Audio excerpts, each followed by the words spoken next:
Olá pessoas, eu sou a Lari, esse é Singularidades. Eu tô meio animada pra gravar o vídeo, mas o assunto do vídeo de hoje é sério. Hoje a gente vai falar sobre The Handmaid's Tale, ou O Conto da Aia, da Margaret Atwood.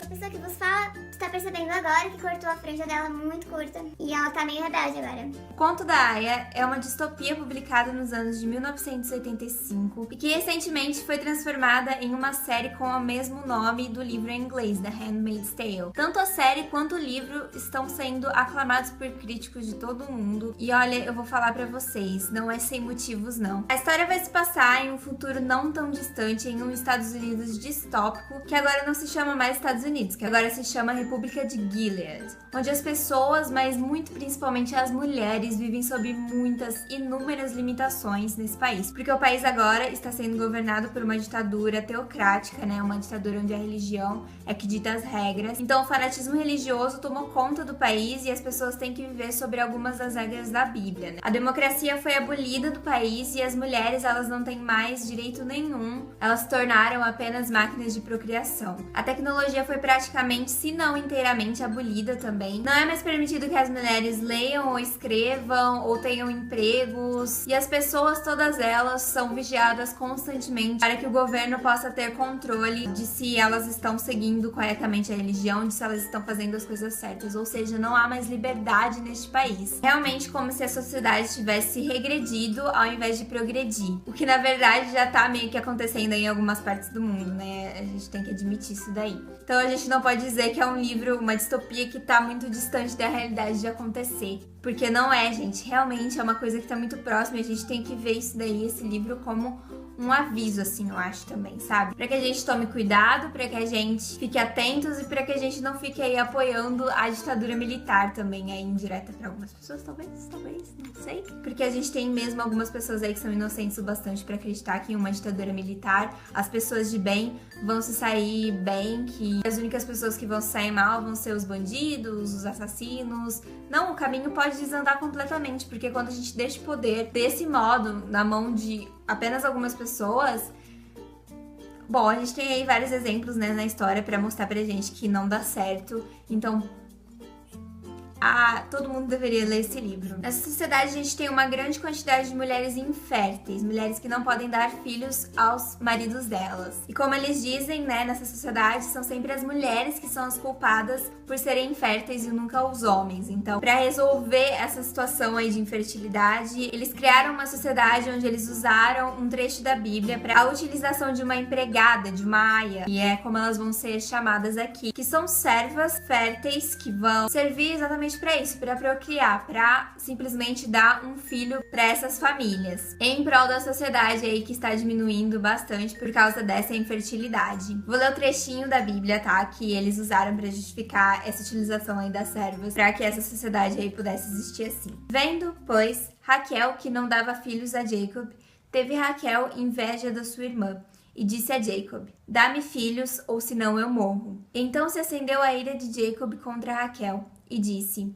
estou eu no lugar de Deus que te impediu o fruto de teu ventre? E ela lhe disse: eis aqui a minha serva, Bilha, entra nela para que tenha filhos sobre os meus joelhos, e eu assim receba filhos por ela. No livro nós temos as aias, que são essas mulheres férteis que trabalham, né, mesmo, meio que elas são escravizadas mesmo, para que elas possam dar filhos para esses comandantes, essas pessoas mais ricas. Nós temos as martas também, que são as empregadas das casas, que foi tudo que tipo sobrou para elas fazerem, já que elas são mulheres inférteis, elas se tornaram empregadas, meio que escravas também, na verdade. Nós vamos ter a história do livro transcorrendo pela visão de uma aia, de uma serva chamada Offred. E essas mulheres, gente, elas são realmente assim treinadas para serem úteros com pernas, realmente assim. É doentio assim mesmo. A gente vai ter uma visão mais interna, tá? Apesar de a gente saber o que tá acontecendo no mundo lá fora, como que foi essa transição desse país aí, que era um país democrático, para essa ditadura acontecer. Esse livro distópico vai ser, sobretudo, assim, uma experiência pessoal da Offred, dessa Aya, que tá passando por aquilo. Então é um livro muito empático, um livro que você pode, assim, sentir muito a dor da pessoa pelo que ela tá passando ali, principalmente quando você pensa que tem muitas mulheres ao redor do mundo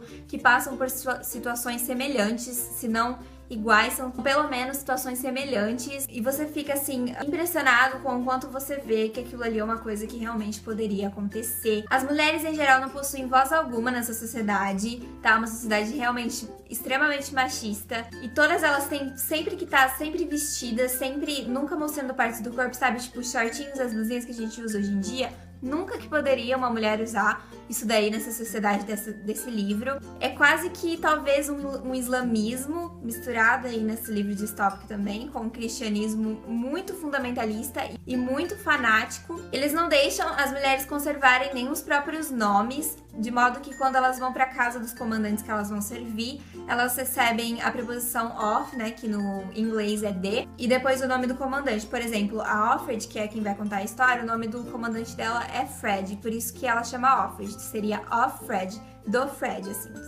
Entenderam? Tipo, elas são propriedades mesmo, são escravas. Elas não podem falar, não podem ter prazer, não podem ter desejos, não podem ter nada. Elas não têm direitos, gente. Não têm direitos. Lembra alguma sociedade aí pra vocês? Talvez um pouco? Lembra, né? Lembra. É angustiante. Muito desse livro é angustiante, muitas passagens desse livro são extremamente angustiantes, incluindo a parte da lavagem cerebral pela qual essas aias passam antes delas serem mandadas para essas casas desses comandantes. A parte do estupro legalizado aí, né, que elas sofrem também, porque é um estupro, gente, não tem jeito, é um estupro romantizado por causa da Bíblia, sei lá. É um estupro. E todo mês esses comandantes, eles têm que transar com elas, sabe? Uma coisa super fria, super, tipo, elas ali deitadas de roupa ainda. E os comandantes lá, tal. Sobre a leitura, ela flui muito bem, flui maravilhosamente bem. A escrita é maravilhosa, é um livro super bem escrito, que faz um trabalho incrível pra nos colocar dentro da história, pra gente se sentir assim no lugar dela e pensar, cara, pensar como seria se fosse a gente ali naquele lugar. Como que a gente reagiria àquilo? Eu, sinceramente, como mulher, se tivesse ali no lugar delas, em qualquer posição, eu não sei o que eu teria feito. Eles tomam, assim, medidas super cautelares para que essas mulheres também não se suicidem. Então, tipo, elas ficam em quartos que não tem nem lustres para que elas não possam ter nada com que elas amarrem, sabe, uma corda, uma coisa com que elas possam se enforcar. A janela do quarto delas é inquebrável, então assim, são medidas extremamente cautelosas para que elas não se suicidem, porque é realmente muito horrível o que elas passam. É um livro assim que todo mundo deveria ler, é um livro de leitura obrigatória. Para as leituras que você tá fazendo agora e leia esse livro, porque você precisa ler de verdade. Esqueci de dizer também que essas mulheres, elas não podem ter, assim, nada além do contato necessário umas com as outras, então, tipo, conversas, assim, são monitoradas. Eles têm microfones por todas as partes. As mulheres, elas não podem ter amizades nem nada desse tipo assim, sabe? Criar laços. Apesar de que há uma resistência criada aí pelas mulheres e tal, por outras pessoas também, mas de uma forma proibida, de uma forma ilegal, é claro. O final desse livro é muito what the fuck, que aconteceu, que ele é muito aberto a interpretações, você tem que decidir, sabe, o que aconteceu ali pra você, tipo, o que você acha que aconteceu, e eu espero, assim, que a série, na sua segunda temporada, se é que vai haver uma segunda temporada, continue e explique o que aconteceu ali de verdade. Esse livro não é um livro que vai te divertir de forma alguma, é um livro que vai te fazer pensar. A série também é muito boa, mas eu não posso falar muito, porque eu só assisti 3 episódios até agora, no momento em que estou gravando esse vídeo. Mas pelo que eu vi, ela tá muito, muito fiel ao livro. E assim, assistam, porque ela tá muito boa mesmo. A atriz principal, que faz a Offred, ela tá incrível no papel. Que série, gente. Tem apenas 10 episódios, de mais ou menos uns 50 minutos cada um. Pessoal, esse foi o vídeo de hoje. Eu espero muito que vocês tenham gostado. Espero muito que vocês tenham tirado algum proveito desse vídeo, que vocês, depois que fecharem esse vídeo, vão colocar o Conto da Aya como sendo uma das leituras aí prioritárias pra vocês esse ano. Eu realmente espero que vocês façam isso. Se vocês gostaram do vídeo, não se esqueçam de deixar o gostei aqui embaixo, que ajuda muito o canal. Compartilhar o vídeo, se inscrever no canal também e ativar o sininho pra sempre estar recebendo aí as notificações de vídeos novos, tá? Tchau, gente. Até o próximo vídeo. Eu gostaria que essa história fosse diferente. Gostaria que fosse mais civilizada. Gostaria que me mostrasse sob uma luz melhor, se não mais feliz, pelo menos mais ativa, menos hesitante. menos distraída por trivialidades. Gostaria que tivesse mais forma. Gostaria que fosse sobre o amor ou sobre súbitas tomadas de consciência importantes para a vida da gente. Ou mesmo sobre pores do sol, passarinhos, temporais ou neve. Talvez seja sobre todas essas coisas, em certo sentido, mas nesse meio tempo há tantas outras coisas interferindo com seu caminho, tanto sussurrar, tanta dúvida e suposição a respeito dos outros, tanta bisbilhotice que não pode ser averiguada, tantas palavras não ditas, tantos movimentos furtivos e sigilo, e existe tanto tempo para ser suportado, tempo pesado como gordura de fritura ou serração espessa, e então, simultaneamente, este vermelhão de acontecimentos, como explosões, em ruas de outra maneira decorosas e matronais e sonambúlicas. Lamento que haja tanto sofrimento nessa história. Lamento que esteja em fragmentos, como um corpo apanhado num fogo cruzado, ou desfeito em pedaços à força. Mas não há nada que eu possa fazer para mudá-la. Mesmo assim, me dói contá-la outra vez. Mais uma vez. Uma vez.